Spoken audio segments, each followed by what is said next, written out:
What's up guys, King Epic here with a new video, and here you see me walking from the Skywalk from Siam to the MBK, and basically I'm walking to MBK, the mall that you see on the other side. And what I did was walk downstairs and then take a cab. Now the problem with cabs in this area generally is that there are not that many around at that particular time. It was around 7 p.m.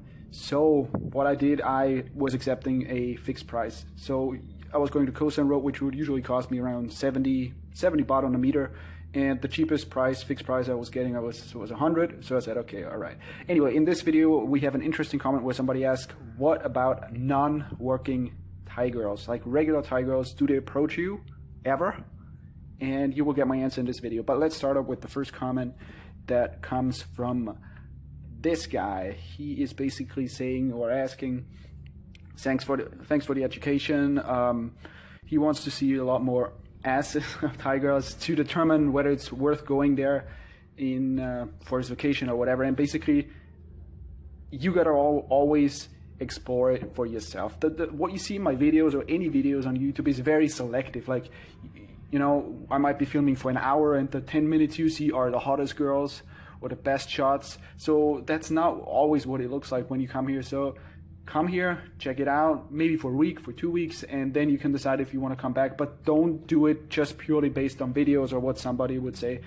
That would be my recommendation for anybody, and for you especially. Interesting one. This was about online dating, where somebody said, Justin in particular said, what is the point of like call girls? Why would somebody need call girls when you can do online dating? It's so easy, you get tons of messages. And I said basically, yes, I agree. There's a time and place for both. But in particular, online dating or even meeting girls throughout the day is great for getting laid for free. But the purpose of calling call girls or escorts or whatever is if you want a specific girl at a specific time. Let's say it's 9 in the morning or 10 in the morning and I want a girl right now. That doesn't really work with online dating. Online dating is for free, and it's like, yeah, you chat them up. Maybe you meet, 5 hours after you chatted, or that particular, that same night. But it's not like, ordering pizza or just ordering the girl to you. Very, very rarely that it's that easy. And also, if you want no time wasted and no resistance and all that stuff, playing it slow, and you want her to leave right after, then that's what those specific service providers cater. What they provide basically, and then an escort will cater to those specific needs. That would be my recommendation, or what my stance on the thing. So there's a time and place for both, obviously. Macedonian says, big booty Thai girls, not like Brazilian chicks, but maybe a little bit more. They exist, but they're very rare. So for example, if you go to Khao San Road, you will see a few of these girls. During the day, I don't really see that many. Most are, to be honest, just skinny. That's the way Thai girls are built. But yeah, you can find them if you roam around the streets or go out at night, definitely. Do most Thai girls, client asks, wear high heels? Notice the trend in my videos, not just working girls, but regular girls as well. Yeah, that's probably because the hotter ones, or when they're dressed up, they look nice, and so I would focus on those for my videos. But in general, no. Most will not wear high heels. Most actually wear slippers. That's the truth. Peter says, people tell Thai ladies are bad, can stay at home with their ugly wife, yeah, blah, blah, blah. Basically, people saying that Thai girls are bad, or that they're like this or that. And my answer to this would be,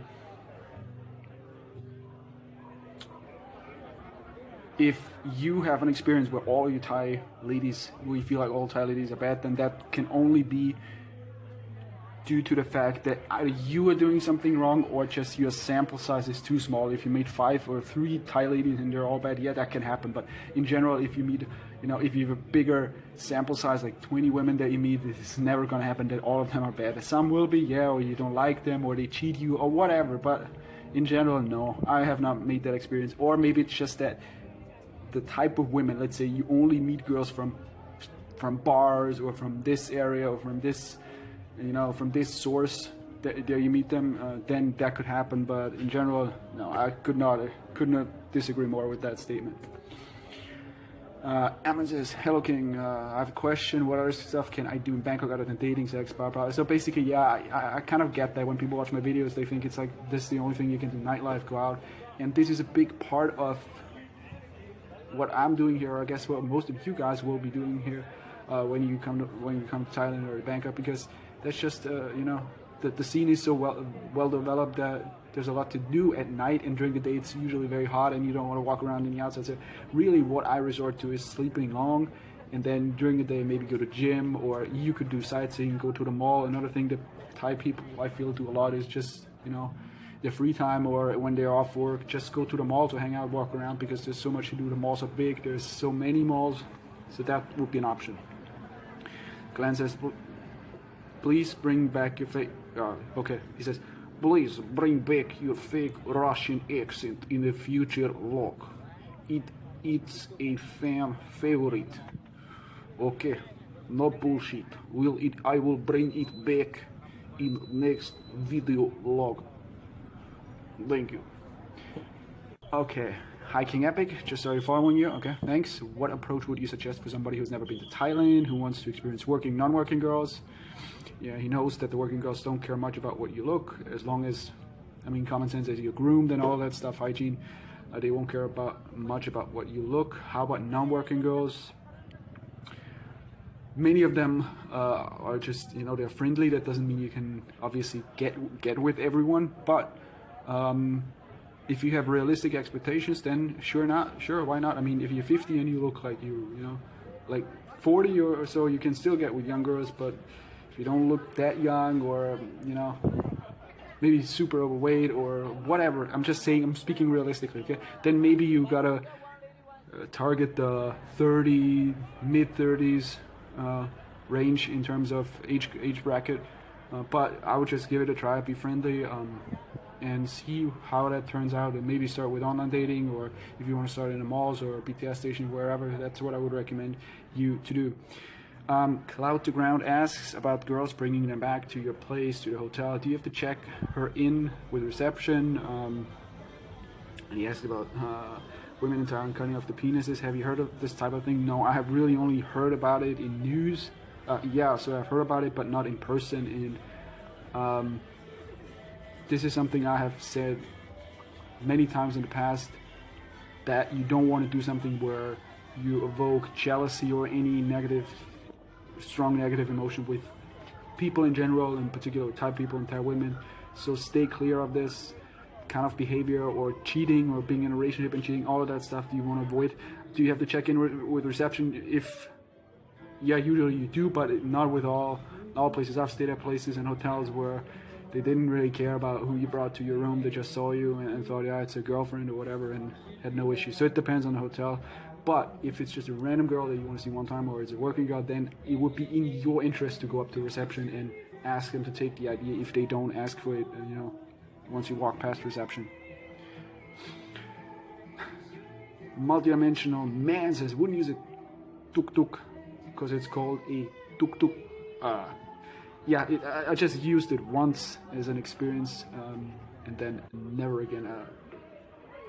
Not much point using it. I mean, if you're going really short distance, motorbike taxi you can use. If you're going a longer distance, taxi is cheaper, so why would you use a tuk-tuk?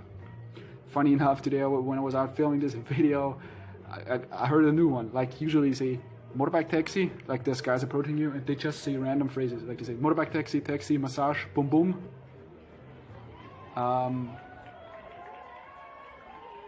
And the guy this time, he said boom boom, and then also bang bang, which was funny. The guy came up to me and said, motorbike taxi, massage, boom boom, bang bang. So I had a laugh with this guy. And this is the top comment, and obviously the most interesting one in my opinion is, do non-working girls approach tourists? If they do, where would be a good place to meet them? The mall, the clubs? So obviously, think about it realistically. A regular girl, just a regular girl in any country, it's not that likely that she will come up to you, approach you when you're just, in a mall or the train station or wherever. So the most likely scenario where this is going to happen is if you just go out to a party area or whatever, and you drink, or you stand around, or you look at a girl, like Khao San Road, then yeah, that could happen. But just in general, during the day, it's very unlikely. So that's what I would do. The other thing I would recommend is, if you have an easy time just going up and approaching, then definitely do that, because more power to you. If you can do that, then you can be the selector in a way. If you're proactive, then you can choose the girl. You don't have to wait or stand around or hope that this or that girl will approach you.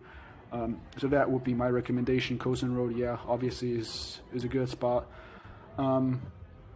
And the other places, yeah, in the nightclubs, it happens where they tap on you or they touch you or you're walking past or any kind of that stuff where they do an approach. But if you're thinking about an approach in a way that the girl comes up to you and is very direct and says, hey, I saw you, you look nice, blah, blah, that's probably never going to happen. It's going to be indirect, maybe asking for time or standing next to you or touching you in a club when you're walking past. That kind of stuff happens a lot. Yeah, that's basically it. So those would be the places that I would recommend to you. All right, guys, that's it for today. So you've seen my answers to those questions. You've seen Kosen wrote in the video, and if you have a new question that you wanted to be featured in the next video, just post it below. Final thing, for bonus videos, if you have not already gotten those bonus videos, you can get them right now. Go to kingepic.com, put in your email address, and you get the first 2 videos right away. All right, that's it so far.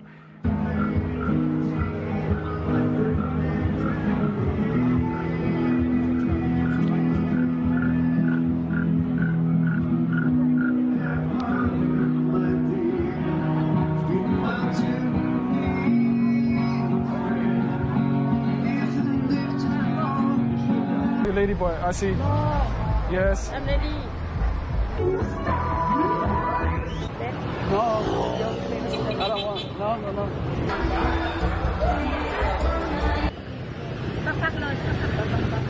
Okay, go to... You don't work? Huh? You don't work at your bar? Straight through to... Look, it's like so many girls here. Man.